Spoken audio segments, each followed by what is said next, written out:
Friends, listen closely, because what you're about to hear isn't noise, it's a signal.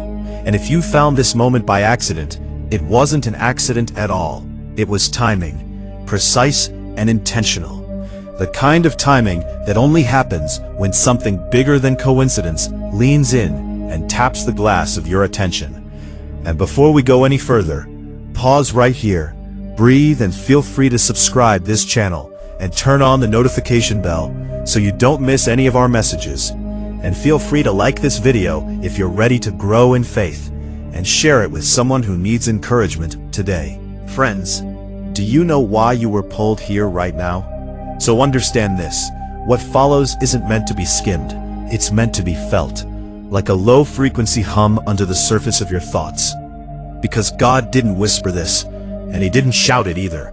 He dropped it, sudden and undeniable, right into the middle of a world that's been pretending not to listen. Most people think God speaks in thunder or silence, but the truth is more unsettling than that. God speaks through patterns breaking, through routines collapsing, through moments when the story you've been telling yourself suddenly stops making sense. That's the bombshell. Not destruction for the sake of chaos, but exposure. A flash of light so bright it shows you what's been hiding in plain sight the whole time. And lately, those flashes have been everywhere. Systems wobbling, identities cracking, people calling it crisis, calling it collapse, calling it the end of something. But what if it's the interruption? What if it's the moment where the script gets flipped because the old one stops serving the truth? Sit with that for a second. Feel how uncomfortable it is. That discomfort isn't danger, it's awakening. You were trained to expect God in safe places, in familiar language, in rules that felt controllable. But what if the real message doesn't come wrapped in comfort? What if it comes like a mirror dropped on concrete, shattering just enough to show you angles you've never seen before? That's what this is. God didn't drop a bomb to punish the world. He dropped it to wake it up, to snap people out of autopilot, to interrupt the endless scrolling, the borrowed opinions, the inherited fears, the quiet despair disguised as normal life. Because nothing numbs the soul faster than normal life lived without meaning. Here's the part nobody likes to admit. Most people don't want truth. They want reassurance. They want confirmation that nothing needs to change, that they can keep living the same way, thinking the same thoughts, numbing the same ache, and still somehow arrive at peace. But truth doesn't negotiate. Truth disrupts. And when God releases truth, it doesn't ask permission first. It lands, it rattles foundations, it exposes what was built on sand. That's why so many people feel unsettled right now, without knowing why. It's not anxiety out of nowhere. It's resonance. Something ancient inside them recognizing that the signal has changed. Think about how often you've felt it. That quiet moment at night, when the noise dies down, and a question slips through. The sense that you're meant for something more, something truer, something that can't be explained with a job title or a 5-year plan. That's not fantasy. That's memory. A memory of alignment. And the bombshell is this: you were never meant to shrink yourself to survive systems that forgot why they exist. You were never meant to live half awake, half afraid, half hoping someone else would tell you what matters. God's message right now isn't new, it's ancient. But it feels shocking because it collides with how far we've drifted. It says, stop outsourcing your conscience. Stop mistaking noise for wisdom. Stop confusing comfort with truth. And most of all, stop pretending you don't feel what you feel. Because every time you ignore that inner tension, you reinforce a lie that keeps you small. The world runs on that lie. It profits from it. It depends on people staying disconnected from their own depth. Notice how the loudest voices rarely speak with certainty anymore, only volume.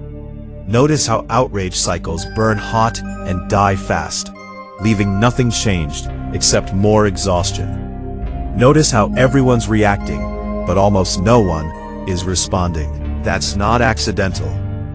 A reactive population is easy to steer. A responsive one is dangerous. And that's why the bombshell feels threatening to some people. Because it doesn't tell you what to think. It reminds you that you can think. There's a line that keeps echoing, quietly but persistently. You can't unsee what you're ready to see. Once the illusion cracks, you don't go back to sleep the same way. You might try. You might distract yourself. You might laugh it off, but something has shifted. A weight has moved. A question has lodged itself where certainty used to live. And questions, real ones, are holy. They're the doorway, not the doubt. Here's the deeper layer. God's bombshell isn't aimed at them. It's not about pointing fingers or choosing sides. It's aimed inward, at the places where you settled, where you compromised your values for convenience, where you muted your intuition to fit in, where you chose belonging over integrity. Not to shame you, but to free you. Because nothing enslaves like living out of alignment with what you know is true. If you feel exposed right now, that's okay. Exposure isn't condemnation, it's light. And light feels harsh when your eyes have adjusted to darkness. Give yourself time. Let the adjustment happen. You're not late, you're right on schedule. The fact that you're listening to this at all says something important about you. It means you're already in motion, even if you don't know where you're going yet. There's a reason the message feels personal, even though it's universal. Truth always does. It meets everyone where they are and says something slightly different to each person. To some, it sounds like permission. To others, like a warning. To others, like a calling they've been avoiding. And to some, it sounds like relief. Finally, someone is saying the quiet part out loud. Finally, something makes sense. The world tells you meaning is something you earn later, after success, after approval, after stability. But meaning doesn't wait. It presses in now. It demands presence. And that's the bombshell most people weren't ready for. The life you're waiting to start is already happening. And every moment you stay numb is a moment you don't get back. That's not fear, it's clarity. So if your old motivations aren't working anymore, if the things that used to excite you feel hollow, if the distractions don't distract like they used to, that's not failure. That's growth outpacing your environment. It's the signal that it's time to shed skins that no longer fit. And shedding always feels like loss before it feels like freedom. God isn't asking you to become someone else. He's asking you to stop pretending to be someone you never were. The bombshell strips away the performance, the masks, the borrowed beliefs, and what's left might feel unfamiliar at first, but it's solid. It's you. Not the curated version, not the acceptable version.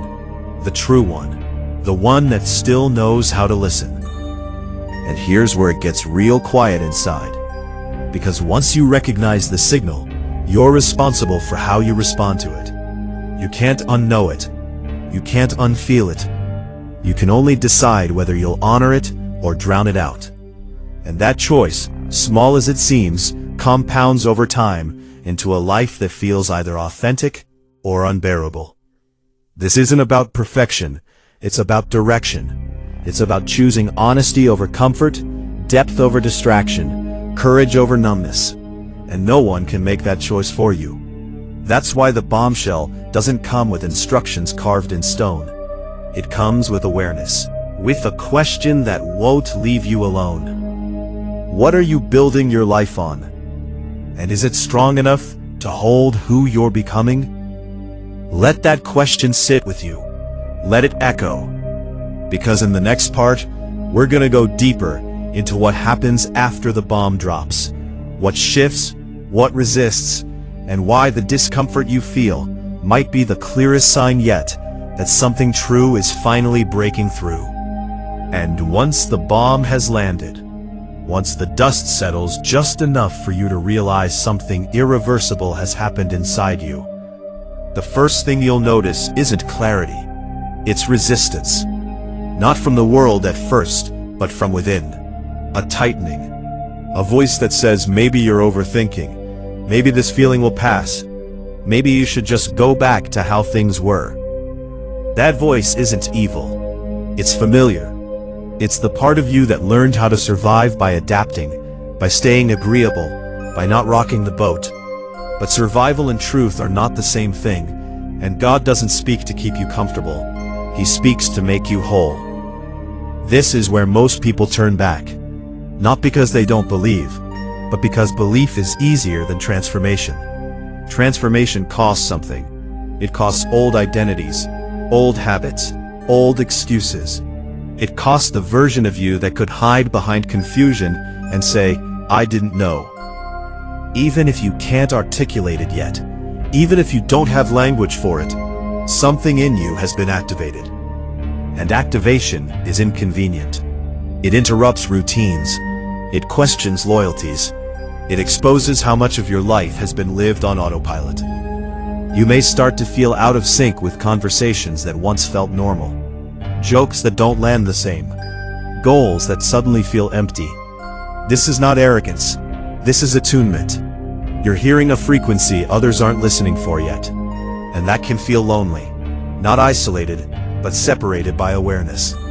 That's why so many people, once they wake up, try to go back to sleep. Awareness comes with responsibility, and responsibility feels heavy until you realize it's also power. Here's the quiet truth. God's bombshell isn't meant to push you away from the world. It's meant to pull you deeper into it, but with eyes open, fully present, fully accountable, fully alive. It needs grounded people who can sit in complexity without losing their center. People who can feel deeply without becoming reactive. People who can see through illusion without becoming cynical. That's who this message is for. You might notice that fear tries to dress itself up as logic now. It will say things like, be realistic, don't change too much, don't upset anyone, don't risk what you've built. But listen carefully. Fear always speaks in preservation. Truth speaks in alignment. Fear asks what you might lose. Truth asks what you're losing by staying the same. And once you hear the difference, you can't confuse them again. There's also grief in this stage. Grief for the years you spent disconnected, for the times you ignored your intuition, for the version of you that didn't feel safe enough to be honest. Let yourself feel that. Don't rush past it. Grief is not weakness. It's the evidence that you care, that something mattered. Space for something more honest to grow. What grows next isn't instant confidence or certainty. It's discernment, a sharper sense of what's real and what's performative. You start noticing how often people speak without presence, how often systems reward compliance over integrity, how often normal is just a shared agreement to not ask better questions. This isn't meant to make you superior. It's meant to make you careful. Careful with your energy. Careful with your commitments. Careful with what you consume and what you amplify. You'll feel a pull towards simplicity, not because life gets smaller, but because it gets clearer. Excess falls away. Performative urgency loses its grip. You stop chasing every signal and start listening for the one that resonates. This is where inner authority begins to replace external validation. And that shift is subtle, but it's seismic. Because once you stop needing permission to trust yourself, the world loses one of its strongest levers over you. People around you may sense the change before you can explain it. Some will be curious, some will be threatened, some will try to pull you back into familiar dynamics. This isn't cruelty, it's unconscious self-preservation. Your clarity reflects their avoidance, and not everyone is ready to see themselves clearly. You don't need to argue, you don't need to convince. Your presence will speak louder than explanations ever could. And here's something rarely said out loud. Obedience to truth will cost you comfort, but disobedience to it will cost you peace. That's the trade. Always has been, always will be. God doesn't force your hand. He offers alignment. The rest is choice. And choice, repeated over time, becomes character. You may ask, what does God actually want me to do? And the answer isn't a list. Listen more than you react. Act from integrity, not impulse. Tell the truth, especially to yourself. Choose courage in small moments. Stop numbing what's trying to teach you. Pay attention to what gives you energy versus what drains it. These aren't commandments carved in stone. They're invitations etched into experience. The bombshell keeps unfolding long after the initial impact.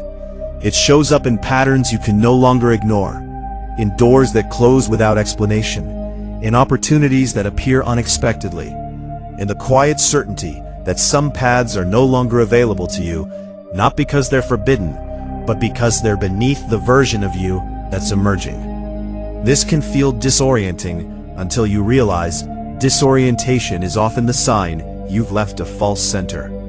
And yes, there will be moments you doubt, moments you wish you could go back to simpler thinking, moments you envy people who seem unbothered, untouched, asleep. But beneath that envy is a deeper knowing. You wouldn't trade awareness for ignorance, even on hard days, because even the weight of truth feels lighter than the emptiness of denial. God's bombshell doesn't destroy your life. It destroys illusions about your life. And illusions, no matter how comforting, always exact a price. Freedom does too. But freedom pays you back in coherence, in self-respect, in a quiet steadiness that doesn't need applause. Eventually, something remarkable happens. You stop asking why this is happening to you, and start asking how you can live in alignment with what's being revealed. The question shifts from why to how, and that's when movement begins. Not frantic action, but intentional steps. Boundaries that feel firm, but not harsh. Choices that feel clean instead of conflicted. Relationships that deepen or dissolve with honesty rather than drama. You realize that faith isn't certainty about outcomes. It's trust in orientation. Trust that when you align with truth, even uncertainty has purpose. Even discomfort has direction. Even silence carries information. God isn't absent in the quiet. He's precise. So if you're here at the end of this message, still listening, still present, let this land gently but firmly. You are never meant to merely cope with existence.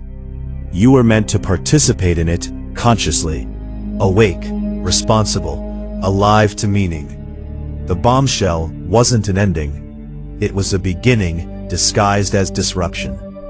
And from here on out, every moment becomes a kind of conversation between what you've always known deep down and what you're finally ready to live out loud.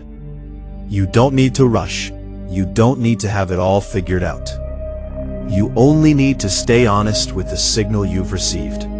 Because once God drops the truth into your life, the only real question left is this: will you live as if it matters? Thank you so much, friends, for watching this video on God Jesus Message.